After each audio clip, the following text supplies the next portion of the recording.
Hi everyone! Guess what? Ang dami kong na-harvest na bayabas. Kasi panahon nga niya ngayon. So umakyat ako, ayan o. Di ba ang dami? And alam niyo ba napakasarap nito kasi puti ito. And guess what? Mayroon din akong gagawing, I was thinking of guava jelly ko ba or guava jam. So, ayan. Pakukuluan ko na to itong ngayong gabi. Masarap ito ipalaman sa tinapay.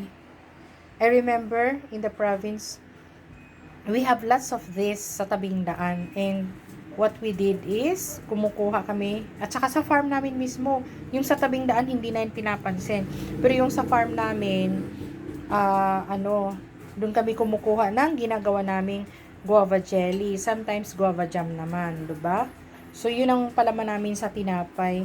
And alam mo yun, ngayon lang naisip na yung importance of eating organic food. So let's practice this, no?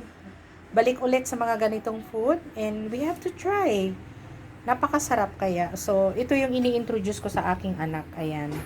So this one, ayan, try natin mag guava jam or guava jelly.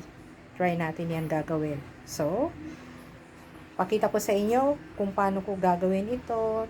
Maybe tomorrow or Monday. Ayan. So, thank you so much.